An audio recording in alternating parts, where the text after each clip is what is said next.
ನಮಸ್ತೆ ವೀಕ್ಷಕರೇ, ನೀವು ನೋಡ್ತಾ ಇದ್ದೀರಾ ಪ್ರಜಾ ಫ್ಲಾಶ್ 10. ನಾನು ದಿಶಾ ಆಚಾರ್. ಇದೀಗ ನೋಡೋಣ ಇವರೆಗಿನ ಹೈಲೈಟ್ಸ್. ಬಜೆಟ್ನಲ್ಲಿ ಅಂಗನವಾಡಿ ಕಾರ್ಯಕರ್ತೆಯರಿಗೆ ಕೇವಲ 1,000 ಹಾಗೂ ಸಹಾಯಕಿಯರಿಗೆ 750 ರೂಪಾಯಿ ಗೌರವಧನ ಹೆಚ್ಚಳ ಮಾಡಿರುವ ಸರ್ಕಾರದ ತೀರ್ಮಾನಕ್ಕೆ ಅಸಮಾಧಾನ ವ್ಯಕ್ತಪಡಿಸಿ ಕರ್ನಾಟಕ ರಾಜ್ಯ ಅಂಗನವಾಡಿ ಕಾರ್ಯಕರ್ತೆಯರು ಮತ್ತು ಸಹಾಯಕಿಯರ ಸಂಘಟನೆಗಳ ಸಂಯುಕ್ತ ಸಂಘರ್ಷ ಸಮಿತಿಯ ಸದಸ್ಯರು ಸ್ವಾತಂತ್ರ್ಯ ಉದ್ಯಾನದಲ್ಲಿ ಮಂಗಳವಾರ ಪ್ರತಿಭಟನೆ ನಡೆಸಿದರು.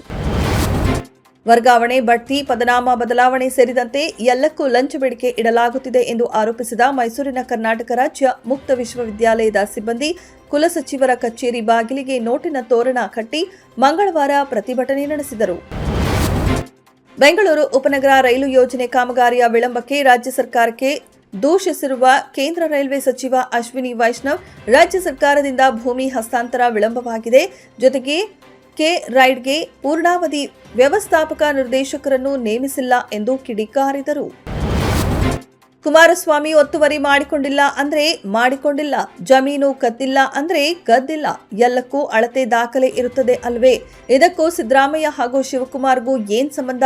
ಕುಮಾರಸ್ವಾಮಿ ಅವರು ಯಾಕೆ ಗಾಬರಿಯಾಗಬೇಕು ಎಂದು ಡಿಸಿಎಂ ಡಿಕೆ ಶಿವಕುಮಾರ್ ಅವರು ಛೇಡಿಸಿದ್ದಾರೆ.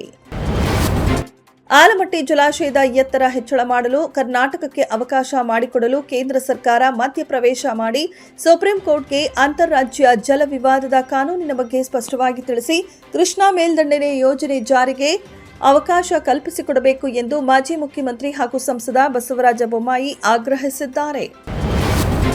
ರಾಹುಲ್ ಗಾಂಧಿ ಅವರನ್ನ ಹಾಗೂ ಪಕ್ಷದ ಪ್ರಧಾನ ಕಾರ್ಯದರ್ಶಿಗಳನ್ನ ಭೇಟಿ ಮಾಡಿ ನೂತನ ಕಾಂಗ್ರೆಸ್ ಭವನದ ಭೂಮಿ ಪೂಜೆಗೆ ಸಮಯ ನೀಡಿ ಎಂದು ಹೇಳಿದ್ದೇನೆ. 100 ಕಾಂಗ್ರೆಸ್ ಕಚೇರಿಗಳನ್ನು ಕಟ್ಟಲು ಸಿದ್ಧತೆ ಮಾಡಿಕೊಳ್ಳಲಾಗುತ್ತಿದೆ. ಅವರು ಸಮಯ ನೀಡಿದಾಗ ಭೂಮಿ ಪೂಜೆ ನಡೆಸಲಾಗುವುದು ಎಂದು ಡಿಸಿಎಂ ಡಿಕೆ ಶಿವಕುಮಾರ್ ಹೇಳಿದರು.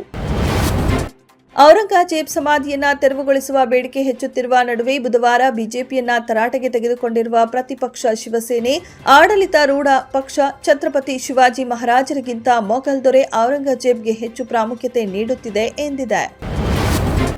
ಕಾಂಗ್ರೆಸ್ ಸಂಸದೆ ಪ್ರಿಯಾಂಕಾ ಗಾಂಧಿ ವಾದ್ರಾ ಬುಧವಾರ ಇಸ್ರೇಲ್ ಸರ್ಕಾರವನ್ನ ಟೀಕಿಸಿದ್ದಾರೆ. 400ಕ್ಕೂ ಹೆಚ್ಚು ಪ್ಯಾಲೆಸ್ಟೈನಿಯನ್ ನಾಗರಿಕರ ಕ್ರೂರ ಹತ್ಯೆ ಸಂಬಂಧ ಆಕ್ರೋಶ ಹೊರಹಾಕಿದ ಪ್ರಿಯಾಂಕಾ ಗಾಂಧಿ, ವಾದ್ರಾ ಇಸ್ರೇಲ್ನಲ್ಲಿರುವ ಮಾನವೀಯತೆಗೆ ಯಾವುದೇ ಬೆಲೆ ಇಲ್ಲ ಎಂದು ಈ ಮೂಲಕ ಸಾಬೀತುಪಡಿಸಿದ್ದಾರೆ ಎಂದಿದ್ದಾರೆ. ಈ ಬಾರಿ ಐಪಿಎಲ್ಗೆ ಆತಿಥ್ಯ ವಹಿಸಲಿರುವ ಬೆಂಗಳೂರು ಸೇರಿದಂತೆ ಎಲ್ಲ 13 ನಗರಗಳಲ್ಲೂ ಉದ್ಘಾಟನಾ ಸಮಾರಂಭ ನಡೆಸಲು ಬಿಸಿಸಿಐ ನಿರ್ಧರಿಸಿದೆ ಎಂದು ವರದಿಯಾಗಿದೆ. ಸಾಮಾನ್ಯವಾಗಿ ಟೂರ್ನಿಯ ಮೊದಲ ಪಂದ್ಯ ನಡೆಯಲಿರುವ ಕ್ರೀಡಾಂಗಣದಲ್ಲಿ ಸಮಾರಂಭ. ಕನ್ನಡ ಚಿತ್ರರಂಗದಲ್ಲಿ ಸದ್ಯಕ್ಕೆ ನಗುವಿಲ್ಲ, ಜನ ಚಿತ್ರಮಂದಿರಕ್ಕೆ ಬರುತ್ತಿಲ್ಲ ಎಂಬ ಮಾತುಗಳು ಕೇಳಿ ಬರುತ್ತಿರುವ ಹಿನ್ನೆಲೆಯಲ್ಲಿ ಒಂದು ಚಿತ್ರ ಯಶಸ್ಸಿನ 25 ದಿನ ಪ್ರದರ್ಶನವಾಗಿರುವುದು ಖುಷಿಯ ವಿಚಾರ. ಜನ ಚಿತ್ರ ನೋಡುವುದಿಲ್ಲ ಎಂದು ಆರೋಪ ಮಾಡುವುದು ಸರಿಯಲ್ಲ.